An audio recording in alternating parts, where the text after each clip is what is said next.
قصة يوسف waxay ka waramaysaa laba nabi oo ilaahay ambiyadiisa ka mid ah waxay ka waramaysaa nabi yaraantiisii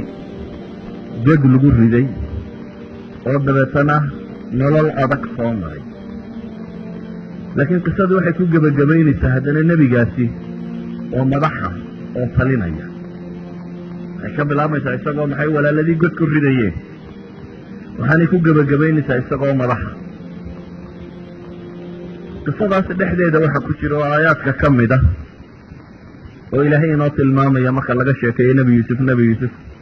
ee ilaahay wuxuu leeyahy wallahu gaalibun calaa amrih walaakina aksara annaasi laa yaclamuun ilaahay wuxuu ina leeyahy wallahu gaalibun calaa amrih arrinkiisa ilaahay isagaa ku xoog badan cid ka xoog badani ma jirto laakiin dadka intooda badani waa wermoog baa ilaahay wax ma oga dadka intooda badani mas'alada tani uma muuqato baa la leeyahy subxaana wa tacaala qisada tan waxaa kaloo ay tilmaamaysaa nebigii kale isna dhibtu haysatee wiilkiisu maqnaa oo carruurtiisii diraya goormuu diraya waa wakti dambe lacalla inay 20 sannadood meelahaasi ka digtay yacni wuxuu dirayaa wakti inanku isagoo ghulaama buu ka tegi qur-aanku wuxuu inooga warramay isagoo fataa inay gabadhi doontay oo hunguraysay waxaa kaloo qur-aan ka warramaya bidca siniin inuu xabsi ku jiray waxaa laga warramaya qur-aanku haddana inuu madax noqday madaxda inuu muddo ahaa waktigaasoo dhan isagoo odayga ka maqnaa oo aanu nebiyullaahi yacquub haynin ayaanu rajo dhigin oo isdhiibin baa ilaahay tilmaamaya subxaana wa tacaala dabeetana wuxuu leeya yaa bunaya idhabuu fataxasasuu min yuusufa yaa bunay idhabuu nebiyullaahi yacquub wuxuu leeyahay carruurtaydii isaga oo fataxasasuu min yuusufa wa akhiih walaa tay'asuu min rawxi illaah inahu laa yay'asu min rawxi illaahi ila alqawmu alkaafiruun carruurtiisii wuxuu ku leeyahay ordoo baadi doontay oo waxaa baadin doontaa nebi yuusuf iyo walaalkii oo walaa tay'asu ha quusanina ya'siyo idinku dhacin yay'asu ya'isa yay'asu iyo yay'isu labadaba fi luga alcarabiya yani mudaariceedu waa iskaga soo aroora waana kelmadda waxiidkae fi luga alcarabiya ya iyo hamse isku xiga ku bilaabanta nebiyullaahi yacquub wuxuu ku leeyahay walaa tay'asuu min rawxi illaah walaa tay'asuu min rawxi illaah ha ka quusanina ilaahay subxaana wa tacaala naxariistiisa waayo inahu laa yay'asu min rawxi illaahi ila alqawmu alkaafiruun ilaahay subxaanahu wa tacaala naxariistiisa waxaa ka quusta oo qura kuwa gaaloobay walidalik baa ilaahay suuratu cankabuut wuxuu inagu leeyahy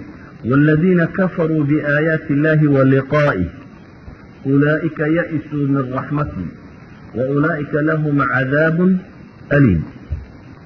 ilaahayna wuxuu inoo taqriirinayaa qowlkaasi nebiyullaahi yacquub oo wuxuu leeyahay kuwa ilaahay aayaadkiisa ka gaaloobiya la kulankiisa kuwa unbaa ilaahay naxariistiisa ka quusta baa laleeyahy subxaana wa tacaala qisada tani waxay inoo tilmaamaysaa marka mas'ale aan runtii warwareeg badan u baahnayn qofka bini aadamka ee nool ee rumaysta waaqac iyo noloshu inaanu isbedelayn inuu saa ku soconaya waa geeri qadmaad waa geeriyooday jidhku waa soconayaa laakiin waa maxay waa qof geeriyooday hadduu fardi yahay iyo hadduu jamaaco yahayba cidda quusata ee meesha san istaagtaa waa qof geeriyooday mas'alada tan haddaynu in yar dib ugu noqono in qofka bini aadamkii uu quusto waa mas'alo aynu leenahay waa saa ilaahay ku tilmaamaya gaalkunbaa ilaahay ka quusta waayo qofka mu'minkii wuxuu rumaysan yahay ilaahay subxaana wa tacaala wuxuu rumaysan yahay sifaatu araxmaan araxiim wuxuu rumaysan yahay inuu ilaahay inuu yahay alqawiy almatiin wuxuu rumaysan yahay inuu ilaahay subxaana wa tacaala yahay maxay aljabbaar almutakabir wuxuu rumaysan yahay ilaahay subxaana wa tacaala awood oo dham inay isaga gacantiisa ku jirto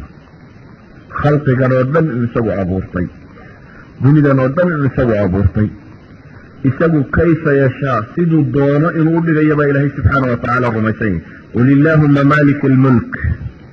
tuuti lmulka man tashaa ilaahay baa wuxuu leeyay subxaana wa tacaala qul ya muxamed salawaatu ullahi wasalaamu calayh waxaad tidhaahdaabaa ilaahay leeyay allahuma maalika almulk tu'ti lmulka man tashaa وتنزع الملك ممن تشاء وتعز من تشاء وتذل من تشاء بيدك الخير إنك على كل شيء قدير qofka mu'minki wuxuu rumaysan yahay ilaahay cidduu doono inuu kor yeelo wuxuu kula rumaysan yahay cidduu doono inuu hoos u dhigo wuxuu rumaysan yahay awoodoo dham inay isaga gacantiisa ku jirto wuxuu qofka mu'minkii u rumaysan yahay maa min daabbatin ilaa huwa aakidun binaasiyatiha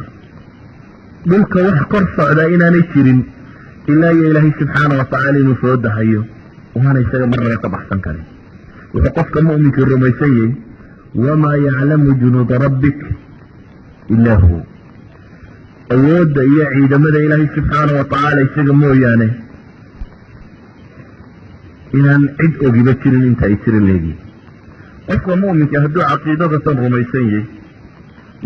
وأنه أهلك عادا الأولى وثمود فما أبقى وقوم نوح من قبل إنهم كانوا هم أظلم وأطغى والمؤتفكة أهوى قفك مؤمنك يوحى الرميسية إلهي سبحانه وتعالى أوديس من بلارم هذو عقيدة قفك مؤمنك هيسته وهي عقيدة حية في قلبه طيب أنا هاي النظريات معرفية وشرح هذا فهمه لكن عقيدة قلبك كترتون نولا يسهي ما دعك الطبعين وقوستين وسديو مرة ما دعك